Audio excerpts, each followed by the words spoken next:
Hello everyone, my name is doctor Rakesh, alumni और मैक्सटर medical university. तो guys first part में मैंने डिस्कस करा था जो जाने से पहले एडमिशन हो चुका है, जिनका एडमिशन हो रखा है या जो अंडर प्रोसेस में है, जिनको एडमिशन लेटर मिल चुका है, जिनके एग्ज़ाम्स के वेटिंग में है, एग्ज़ाम कब होना है, कैसे होगा, क्या नहीं होगा, एंट्रेंस एग्ज़ाम के बाद क्या होगा और कैसे करना है। तो इस ड्यूरेशन में आपको क्या क्या चीज़ें प्रिपरेशन करनी चाहिए डिपार्चर के लिए, मैं इस सेगमेंट में डिस्कस करने वाला हूँ। जो आपने समझ लो आपका सब कुछ हो चुका है, वीज़ा लग गया और आपको जाना है, तो क्या क्या चीज़ें आपको नोटिस करनी है from Delhi airport to college. तो फर्स्ट ऑफ ऑल मैं ये बोलूँगा, जो देखिए आप जिस भी कंसल्टेंसी के थ्रू एडमिशन लिया है, अब जो भी होना था हो चुका है। अब जो भी है आप पॉजिटिव सोच के जाओ, उससे कोई फ़र्क नहीं पड़ता किस कंसल्टेंसी से आप जा रहे हैं, कैसे जा रहे हैं। मेनली जो वहाँ पे सर्विस प्रोवाइडर है उनके साथ अच्छा रिलेशन बना के रखिए, ताकि आपको कभी भी कोई प्रॉब्लम्स हो तो लोग आपको सपोर्ट करें, आपको हेल्प करें। स्पेशली सीनियर के साथ में, जो भी जितने भी तुम्हारे सीनियर्स हैं उनके साथ में एक अच्छा रिलेशन बनाने की कोशिश करना। और देखो, वैसे तो बताने की ज़रूरत नहीं है, रशिया में स्पेशली जो मेरा एक्सपीरियंस है एज ए स्टूडेंट और as a consultant, as a contractor, तो उसमें मैंने देखा है जो आपके जो सीनियर्स हैं काफ़ी सपोर्टिव होते हैं। मैं अपना खुद का टाइम याद करता हूँ, जब मैं ऑलमोस्ट 9 PM के अराउंड औरंगाबाद में पहुँचा था एयरपोर्ट से हॉस्टल, तो मेरा बैग भी मेरे रूम तक मेरे सीनियर्स ने पहुँचाया था। तो ये जो मेमोरीज़ है ना, वो आपके लाइफ टाइम के लिए याद रहता है, और आप वही चीज़ें जो आपके सीनियर्स ने सिखाया है वही चीज़ें आप अपने जूनियर्स को दोगे। बोलते हैं एक अच्छा संस्कार, एक अच्छा घर के माहौल, एक अच्छा जो पेरेंट्स की जो गाइडेंस मिलता है ना, वो आप आगे वाले जनरेशन को कैरी फॉरवर्ड करते हो, आप आगे सिखाते हो। तो वही चीज़ें आपको भी करना है, तो आपके साथ अच्छा होगा। लेकिन बशर्ते कंडीशन ये होती है जो आपको भी वैसे ही बिहेव करना है, वैसे ही चीज़ें रिस्पेक्ट करनी है। अपने सीनियर के साथ कभी भी डिसरिस्पेक्ट नहीं करनी चाहिए, अननेसेसरी आर्गूमेंट नहीं करना है। हाँ, अनटिल और अनलेस अगर कोई सीनियर आपको परेशान नहीं करता है या कुछ अननेसेसरी फालतू चीज़ें नहीं बोलता है, अगर कुछ चीज़ें होती भी है आपके साथ, कुछ गलत कोई करने की कोशिश करता है या बदतमीजी करता है या कुछ भी किसी भी टाइप से कोई भी चीज़ें अनकंफर्टेबल सिचुएशन है आपके लिए, तो आप जो वहाँ के ऑथराइज पर्सन है, जो आपके जो सीनियर्स हैं या कोई और भी है, उनके साथ डिस्कस कर सकते हो। जो वहाँ जिस कंसल्टेंसी के थ्रू आपने एडमिशन लिया उसको इन्फॉर्म कीजिए। जो ऑफिशियल कॉन्ट्रैक्टर है, आपके पास कॉन्टैक्ट नंबर होगा, उनको इन्फॉर्म कीजिए जो मेरे साथ सो एंड सो पर्सन ने ऐसा किया है। चीज़ें उसी टाइम पे फुल स्टॉप लगा दी जाएगी। अगर आप उस चीज़ को इग्नोर करोगे और चीज़ें हो रही है फिर से इग्नोर कर रहे हो, तो वो आगे चल के बहुत ज़्यादा प्रॉब्लमेटिक हो सकता है, और आपके ये पर्सनैलिटी में भी प्रॉब्लम हो जाएगी। जो आप में नेगेटिव चीज़ों को भी, या मतलब क्या बोलते हैं, डोमिनेंसी या कोई भी नेगेटिव चीज़ भी एक्सेप्ट करने की आदत बन जाएगी। नहीं, आपको कोई गलत चीज़ भी एक्सेप्ट नहीं करना और चीज़ें गलत करनी भी नहीं है, तो आपको बैलेंस करके रहना है। तो मैं अब स्टार्ट करता हूँ एयरपोर्ट से। देखो, जैसे कि हम लोग क्या करते हैं, जो डिपार्चर से पहले एक प्री डिपार्चर सेरेमनी होता है। बहुत सारे लोग ऐसे करते हैं जो एयरपोर्ट पे सीधा बुला लेंगे, जैसे रोड से रोड पे भेज दिया। नहीं, हम लोग एक फंक्शन रखते हैं pre departure ceremony. Pre departure ceremony के अंदर में जितने भी स्टूडेंट्स हैं, जितने भी पेरेंट्स हैं, उनको बुलाया जाता है। हम लोग प्रायर नोटिस देते हैं, उनको इन्फॉर्म करते हैं जो आप कितने गेस्ट लेके आ रहे हैं, कौन कौन आ रहा है, तो हम उसके हिसाब से अरेंजमेंट रखते हैं। तो प्लीज़ एक चीज़ अभी से ध्यान दे दो, जितने भी लोग आने वाले हो, आप लोग को तो ऑफिशियल इन्फॉर्मेशन मिलने वाली है, फिर भी आप एडवांस में वो लिस्ट दे देना जो आपके फैमिली की साइड से इतने लोग आ रहे हैं, ताकि हम लोग की जो अरेंजमेंट्स है, प्रिपरेशन है, वो उसके हिसाब से हो जाए। अब प्री डिपार्चर सेरेमनी का एडवांटेज क्या है? एडवांटेज ये होता है जैसे कि आपके साथ जितने भी स्टूडेंट्स हैं एक बैच में, अप्रॉक्सीमेटली हम लोग 50 के आसपास भेजते हैं, 50-60, क्योंकि 1500 स्टूडेंट्स भेजना होता है, 1500 बच्चे भेजना, मतलब समझ लो अगर हम 50-50 बच्चे भी एक बैच में भेजेंगे तो लगभग समझ रहे हो आप 1 महीना लग जाएगा बैच भेजने में, 2 महीने मतलब 30 डेज़, और 30 डेज़ डेली तो भेज नहीं सकते, डेली फ्लाइट होती भी नहीं है, तो अप्रॉक्सीमेटली 2.5 मंथ लगता है। तो आपको प्री डिपार्चर सेरेमनी का एडवांटेज ये है, जो आपके जो कनेक्शंस, कॉन्टैक्ट्स, फ्रेंडशिप जो होते हैं ना, वो इनिशियल जो सीडिंग्स बोलते हैं ना, जो बीज डालते हैं, वो वहीं पे स्टार्ट हो जाती है। आपकी बॉन्डिंग, फ्रेंडशिप, रूम किसके साथ लेना है, कैसे लेना है, क्लास में, ग्रुप में कितने लोग होंगे, कौन कौन को आपके ग्रुप में होंगे, तो वो चीज़ें वहीं से स्टार्ट हो जाती है। प्लस में आपके पेरेंट्स के लिए क्या होता है, उनको कॉन्फिडेंस आता है। मेन चीज़ कॉन्फिडेंस क्या, जो मेरी जो बेटी जा रही है या मेरा जो बेटा जा रहा है, उसके साथ और भी बच्चे हैं, वो यहाँ से है, वो यहाँ से है, इतने सारे लोग हैं, तो पेरेंट्स को भी कॉन्टैक्ट एक्सचेंज करने का अपॉर्चुनिटी मिलता है, जो कि उनके बच्चे किसके साथ जा रहे हैं, वो बच्चा कहाँ से है, वो स्टूडेंट किधर से है, किस स्टेट से है, किस डिस्ट्रिक्ट से है, किस गाँव से है, और इवन उनके पेरेंट्स की भी कॉन्टैक्ट नंबर, इवन स्टूडेंट्स के भी कॉन्टैक्ट नंबर ले लेते हैं, ताकि इमरजेंसी में कभी कोई कॉन्टैक्ट करने, कुछ जानना हो, कुछ पूछना हो आपके बारे में, तो उनको मिल जाता है। तो एक तो ये हो गया। प्लस में प्री डिपार्चर सेरेमनी में क्या होता है, जो हम लोग बेसिक इन्फॉर्मेशन देते हैं, आपको कैसे ट्रैवल करना है, क्या चीज़, किस चीज़ को ध्यान रखनी है, और चीज़ें, क्योंकि देखो एक इमोशनल सेंटिमेंट का एनवायरनमेंट होता है उस टाइम पे। अगर हम डायरेक्टली एयरपोर्ट पे बुलाएं, उस टाइम पे डॉक्यूमेंटेशन, बहुत सारे प्रोसेस होता है, वो समझाओ, या पेरेंट्स उधर रो रहे हैं, बच्चा इधर रो रहा है, अपने माँ बाप से बिछड़ने का गम अलग होता है, इमोशनल बहुत अलग ही एनवायरनमेंट होता है उस टाइम पे। इसलिए जो पूरा प्रोसेस है वो होटल में एक अच्छी जगह पे हम लोग इवेंट करते हैं। वहाँ से फिर हम लोग क्या करते हैं, जो आपको बस के थ्रू होटल से एयरपोर्ट ले जाएंगे। एयरपोर्ट से जो हमारे साथ, हमारी कंपनी की तरफ से, हमारी टीम की तरफ से कोई नहीं कोई एक जो ऑथराइज पर्सन है जो आपको कॉलेज तक ड्रॉप करेगी। अगर कॉलेज तक आपको ड्रॉप नहीं करता तो ये हो सकता है सेकंड ऑप्शन, जो दिल्ली एयरपोर्ट में आपको खुद बैठना है, मॉस्को में रिसीव करने के लिए कोई नहीं कोई आपको आने वाला है। तो ये दो चीज़ें 100% होता है, हर बैच में होता है। इनिशियली तो समझो ज़्यादातर जो मैक्सिमम बैच होता है उसमें कोई नहीं कोई जाता ही है ऑथराइज पर्सन, नहीं तो सेकंड ऑप्शन होता है आप मॉस्को लैंड करोगे, मॉस्को से आपको कोई ना कोई रिसीव करने के लिए आएगा। तो इस ड्यूरेशन में जो देखो एयरपोर्ट के अंदर जाने के बाद अगर साथ में रहता है तो ठीक है, नहीं तो आपको साथ में सबको साथ में रहना है, एक साथ रहना है। पासपोर्ट, बोर्डिंग पास, ये सब चीज़ नहीं खोने।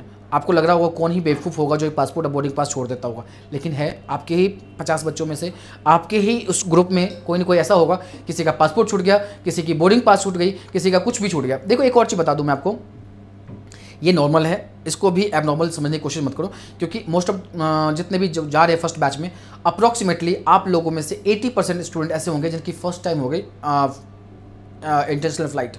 ऑलमोस्ट 80% जो लोग हैं उनका फर्स्ट टाइम इंटरनेशनल फ्लाई है। तो ये चीज़ें नॉर्मल है। इमिग्रेशन पे आपके जो वहाँ पे जो क्वेश्चंस पूछते हैं, आप क्यों जा रहे हो, ये जो भी है कॉन्फिडेंटली आंसर करना है, कॉन्फिडेंटली आपको हर चीज़ को फेस करना है, उसमें कुछ भी गलत नहीं है, कुछ भी चीज़ें गलत नहीं हो रही है। तो आपको सबके साथ में रहना है, अपने ग्रुप से अलग नहीं जाना है, और सबको साथ में लेके भी चलना है। और एक और चीज़ बता दूं मैं आपको, जैसे ही मॉस्को से लैंड करोगे आपको एक इमिग्रेशन का एक स्लिप मिलने वाला है। उस स्लिप को समझ लो जो आपका एक सेकंड पासपोर्ट है। वो आपके लिए जितना इंपॉर्टेंट आपका पासपोर्ट है, वो लेटर जो इमिग्रेशन स्लिप है उस पर स्टैंप लगता है, जो आप किस डेट में रशिया में आए हैं, और जब आप जाओगे ना रिटर्न के टाइम पे, तब वो डॉक्यूमेंट आपको चाहिए होता है। वहाँ पे आपको वापस एयरपोर्ट पे, जिस एयरपोर्ट से एग्जिट करोगे आप, वहाँ पे सबमिट करना होता है। तो कहने का मतलब है आपके साथ, आपके पासपोर्ट के साथ में एक और इंपॉर्टेंट डॉक्यूमेंट मिलने वाला है, जिसको आपको पासपोर्ट की तरह ही संभालना है और पासपोर्ट के अंदर ही रखना है। उसको खोना नहीं है, कहीं पे गिराना नहीं है, कहीं फेंकना नहीं है, फालतू का पेपर नहीं है वो। तो जैसे ही आप मॉस्को पहुंचोगे, लैंड करोगे, वहाँ पे हम लोग रिसीव करेंगे, या आप लोग के साथ रहेंगे हमारी टीम में से कोई, या मैं खुद रहने वाला हूँ। तो फिर मॉस्को के बाद फिर आपको डोमेस्टिक एयरपोर्ट मतलब टर्मिनल चेंज करना होता है। टर्मिनल चेंज करने के बाद आपको डोमेस्टिक फ़्लाइट के थ्रू आपको रिस्पेक्टिव यूनिवर्सिटीज़ में आपको पहुँचाई जाती है। वहाँ पे आपसे थोड़ा सा मार्केटिंग भी होता है ना, तो मार्केटिंग के लिए एयरपोर्ट जैसे निकलोगे तो फोटो खिंचवाएंगे, बेसिक चीज़ें सब करते हैं।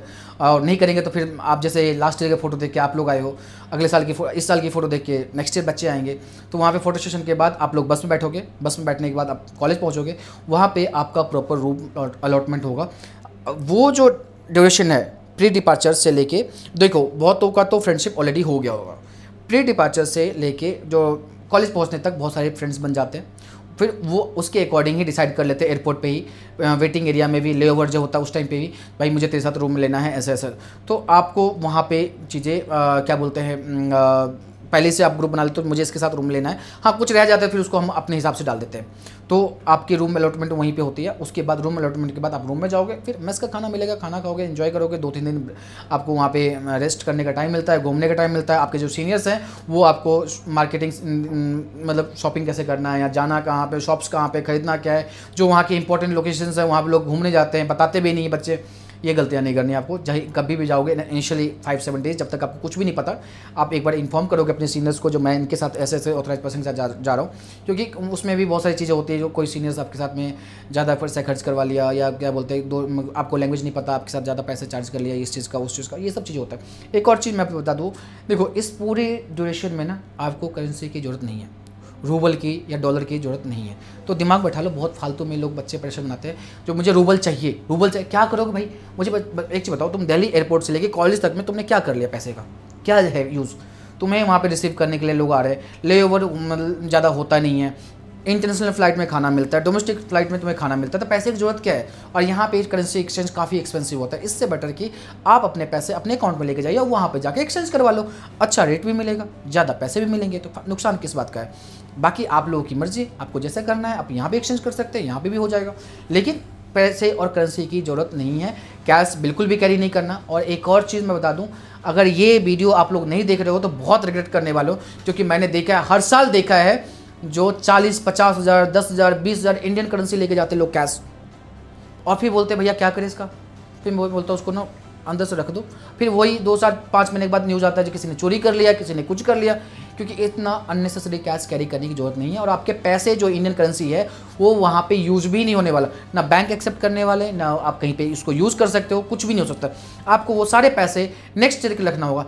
आपको मैक्सिमम 2000 रुपीज़ INR कैश रखना है। क्यों रखना है? जब आप रिटर्न में आओगे ना तो एयरपोर्ट से घर जाने के लिए, और कुछ नहीं है। उस कैश का एक ही यूज़ है, जब आप इंडिया में लैंड करोगे उस टाइम पे एयरपोर्ट से घर जाने के लिए। लेकिन आजकल तो सबके पास ATM होता है भाई, सबके पास UPI होता है, इतना तो कर ही लोगे, कैश की जरूरत नहीं। मेरे टाइम पे उतना, उस टाइम पे UPI वगैरह नहीं था, तो हम लोग कैश रखते थे 1500, ताकि घर पे टैक्सी से घर, मतलब मैं तो दिल्ली में रहता था, तो एयरपोर्ट से घर जाने के लिए पैसे चाहिए होता है। बाकी आपको कैश की ज़रूरत नहीं है, कैश बिल्कुल भी कैरी नहीं करना, क्योंकि चोरी होने की संभावनाएं हैं। और आप में हम नॉर्मल देखो 60 बच्चे जा रहे हैं हॉस्टल्स में, क्या चीज़ें इंपॉर्टेंट हैं क्या नहीं, वो मैं थर्ड पार्ट में डिस्कस करूँगा जो आगे क्या प्रोसेस होने वाला। बट एक चीज़ है जो बेसिक चीज़ बता रहा हूँ मैं आपको, आप में ही जो 50 लोग हैं ना, उनमें कुछ अच्छे होंगे, कुछ बहुत अच्छे होंगे, कुछ नॉर्मल होंगे, कुछ वैसे ही होंगे। देखो एक सोसाइटी है, सोसाइटी में हर तरह के लोग होते हैं। स्टूडेंट्स जो है वो भी एक सोसाइटी ही है, एक ग्रुप है, अलग अलग बैकग्राउंड से, अलग अलग कल्चर से, अलग अलग स्टेट से, अलग अलग जगह से लोग आए हैं। तो आपको ना तो किसी को स्टेट की, ना तो किसी के लैंग्वेज के बेसिस पे, ना किसी को जेंडर के बेसिस पे, ना किसी के नेशनल क्या बोलते हैं स्टेट आइडेंटिटी या कल्चर या रिलीजन, इस बेसिस पे आपको जज नहीं करना है। आपको किसी को जज करना तो उसके बिहेवियर पे, उसके कैरेक्टर पे करना चाहिए। क्योंकि जब हमें लगता है ना जो ये मेरे स्टेट का है और ये मेरे कास्ट का है, ये मेरे रिलीजन का है, वही सबसे पहले डिच करता है। तो आपको हमेशा इन चीज़ों को इग्नोर करके कि आप मैच्योर हो, फ्यूचर में डॉक्टर बनने वाले हो, तो आपके लिए ये सब चीज़ें मैटर नहीं करना चाहिए। आपको as a student, as a human being, as a इंसान आपको रिलेशन बनाना चाहिए। क्योंकि डॉक्टर्स के लिए पेशेंट सब एक जैसे ही होते हैं, चाहे डजंट मैटर वो किस नेशनलिटी से है, किस स्टेट से है, किस लैंग्वेज में बोलता है, और किस रिलीजन में है, किस कास्ट में है, ठीक है। तो हॉस्टल में भी आपको ये सब चीज़ें नहीं करनी है, ग्रुपबाजी नहीं करनी है यूनिट स्टेट के बेसिस पे, या आप सब वहाँ जाने के बाद इंडियन हो। और एक चीज़ जो मैं आपको बहुत ही महत्वपूर्ण, बहुत ही इंपॉर्टेंट चीज़ बताने वाला हूँ, जो ये है, जो वहाँ पहुँचने के बाद आप, जैसे मैं राकेश हूँ, मुझे कोई नहीं जानता, रशिया में राकेश कौन है ये नहीं जानता, लेकिन मैं एक इंडियन हूँ, वो जानते लोग। तो आपकी एक आइडेंटिटी ये है जो आप इंडियन है। आपके हर एक्शंस, चाहे वो अच्छा हो या बुरा हो, वो आपकी कंट्री को रिप्रेजेंट करता है। अब जैसे यहाँ पे भी बोलते हैं ना, मतलब किसी के एक आदमी के काम करने से, गलत काम करने से पूरे स्टेट को गलत बोल दिया जाता है, या पूरे रिलीजन को गलत बोल दिया जाता है। तो वो चीज़ें वहाँ हर जगह ह्यूमन लोग हैं ना, सबके दिमाग ऐसे ही चलता है। तो आपके कुछ भी एक गलत एक्टिविटी ना आपकी पूरी कंट्री की बदनामी करवा सकती है। तो प्लीज़ इन चीज़ों को आपको आगे ध्यान रखना है। तो मोस्ट इंपॉर्टेंट चीज़ है, जो कोई वहाँ पे राहुल या अशफाक या कोई डेविड को नहीं जानता, वो सब जानते हैं, ये सब इंडियन है। और आपके हर एक्टिविटीज़, हर बिहेवियर आपकी नेशनैलिटी पे जाती है। तो आपको इन चीज़ों को भी ध्यान देना है। बाकी कोई भी डाउट्स हैं तो आप कमेंट सेक्शन में पूछ सकते हो। आपके हर क्वेरीज़ का आंसर मैं करता हूँ, आपके एक भी कमेंट पेंडिंग नहीं होगा। और कोशिश करूँगा मैं नेक्स्ट वीडियो में आपके सारे क्वेरीज़ का आंसर करने का। और एक और चीज़ बता दूं मैं आपको, मैं अभी 2-3 वीडियोस बनाने वाला हूं, तो प्लीज़ लाइक कर लो और सब्सक्राइब कर लो, ताकि आपको न्यू वीडियोस के नोटिफिकेशन मिल जाए। इसमें मैं ये कवर करने वाला हूं जो आपको अभी क्या पढ़ना है, क्या प्रिपरेशन करनी चाहिए एडमिशन कन्फर्मेशन के बाद, और वहाँ जाने के बाद थर्ड पार्ट में ये डिस्कस करने वाला हूँ मैं, जो वहाँ जाने के बाद इनिशियल 1 मंथ या 1 ईयर, फर्स्ट ईयर, वो कैसा रहेगा आपका। Thank you so much guys, मिलता है नेक्स्ट वीडियो में।